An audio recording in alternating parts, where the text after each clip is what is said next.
नमस्कार, आप देख रहे हैं कैपिटल न्यूज़, मैं हूं प्रफुल्ल गिरी। आज जिला परिषद की बैठक थी, बोर्ड की बैठक थी और उस पूरी बैठक को लेकर हम जिला परिषद उपाध्यक्ष आलोक सिंह उर्फ टूटू सिंह से बात करेंगे। बोर्ड में आज क्या कुछ महत्वपूर्ण निर्णय लिया गया, इसके बारे में पहले बताइए पलामू के दर्शकों को। आपके चैनल के माध्यम से तमाम पलामू वासियों को श्रावण मास की हार्दिक शुभकामनाएं। सब पर बाबा भोले का आशीर्वाद बरसते रहे। हम लोग हमेशा से जिला परिषद बोर्ड का मीटिंग में सिंचाई, दवाई और पढ़ाई पर विशेष करके ध्यान देते हैं, क्योंकि जिस क्षेत्र में शिक्षा की व्यवस्था ठीक रहेगा, उस क्षेत्र अपने आप बहुत बड़ा बदलाव लाएगा। जिस क्षेत्र के लोग स्वस्थ रहेंगे, क्योंकि कहा गया है कि स्वास्थ्य ही धन है, जिस क्षेत्र में स्वास्थ्य का व्यवस्था ठीक रहेगा, उस क्षेत्र जरूर आत्मनिर्भर और आगे की ओर प्रगतिशील रहेगा। सिंचाई के लिए जैसे अभी बरसात का समय है, तो इस वर्ष आप देख रहे होंगे कि भदई बीज का वितरण तो हो गया। भदई के महीने में जो खेती बाड़ी हम किसान लोग करते हैं, उसका बीज का वितरण तो हो गया, लेकिन लगातार पानी होने के कारण, लगातार अच्छी बारिश होने के कारण उस किसान को उस बीज को खेत में बोने का मौका नहीं मिल पाया। तो उसके लिए कृषि विभाग क्या वैकल्पिक व्यवस्था कर सकती है, इस विषय पर विशेष चर्चा हुआ। जिस तरह से खेती-बाड़ी का समय है, धान का रोपनी चालू हो गया है, तो उसके लिए जो उपयुक्त खाद होता है डीएपी, यूरिया, तो उसके लिए हम पलामू वासी के लिए पहले से पूरा तैयारी करके रखे हुए हैं। कहीं कोई कमी है, तो उसके लिए हम लोग पहल किए कि समय पर किसान को खाद नहीं मिल पाता था, समय पर किसान को बीज नहीं मिल पाता था, तो उत्सुक किसान उस रूप काम नहीं कर पाता था। तो हम पलामू के किसान वासियों को यह भरोसा दिला देना चाहते हैं कि आपके लिए समुचित खाद का व्यवस्था है। हर एक वर्ष लेट से कृषि का बीज आता था, इस वर्ष समय से कृषि का बीज आया। हम लोग हमेशा आपके लिए सोचते हैं, विचार करते हैं और कोशिश करते हैं कि कैसे पलामू वासियों को ज़्यादा से ज़्यादा लाभ पहुँचाएँ, क्योंकि वही वासी, वही पलामू के लोग, वही ज़मीन के लोग हम लोग को जिला में अपना जनप्रतिनिधि बना करके भेजा है कि जो हमारा समस्या है उसको दूर कर सकें। सर्पदंश से जो मौत हो रहा है, तो उसके लिए मेन टाइम पर का वर्षा जब किसी सुखाने वाला हिसाब ना हो, तो उसके लिए हर एक अनुमंडलीय अस्पताल में सर्पदंश का दवा एंटीवेनम उपलब्ध रहे। उपलब्ध रहे।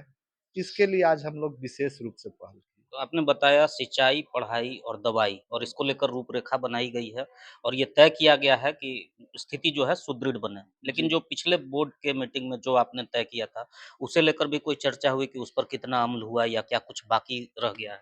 जैसे जिला परिषद रेवेन्यू का मामला था, जिला परिषद में राजस्व एकदम न के बराबर था।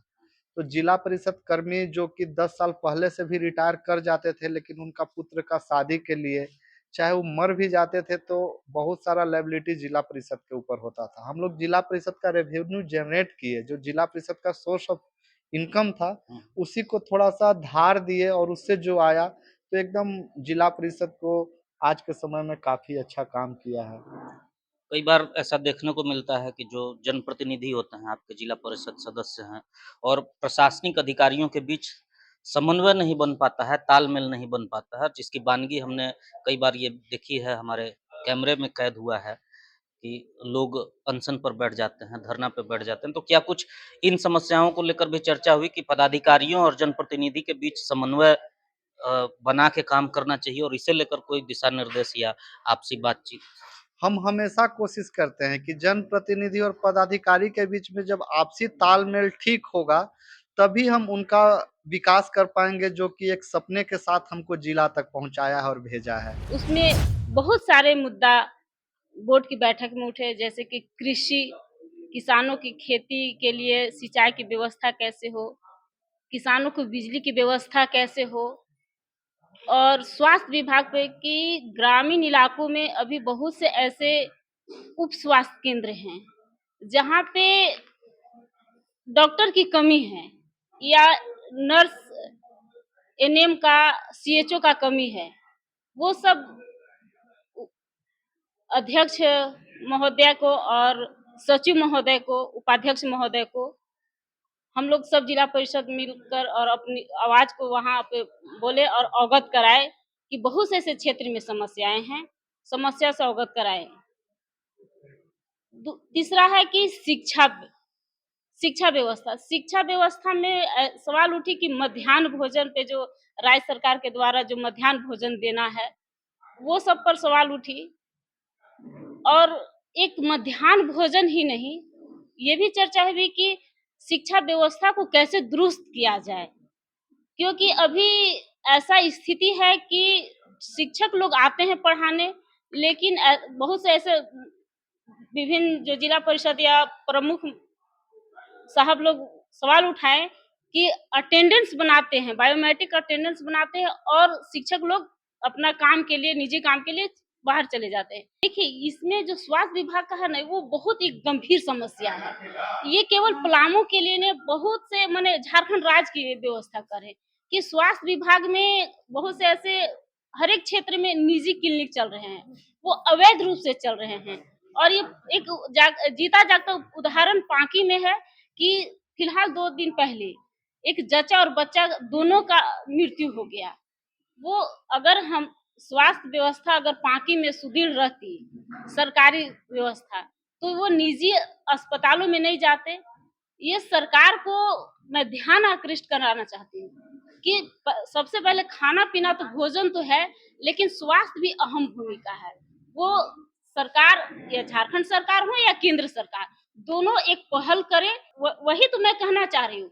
तो जो निजी क्लिनिक अवैध रूप से जो चला रहे हैं, वो क्लिनिक को आप जांच करके, वैसे क्लिनिक जहाँ-जहाँ खुले हैं, वैसे जांच करके उसको बंद कराया जाए।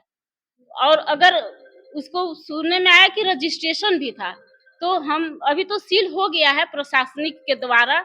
और वो जो डॉक्टर किरण हैं, वो जो ऑपरेशन की थी, उनको भी हिरासत में लेकर के और जेल भेज दिया गया है। ये तो एक अच्छी पहल है, लेकिन ऐसे एक किरण हॉस्पिटल की बात नहीं मैं कर रही हूँ। ऐसे बहुत से ऐसे अस्पतालें हैं, निजी अस्पताल, जहाँ काम हो रही है। और बहुत से ऐसे घटना पांकी में तो 2-3 बार लगातार हो गई है।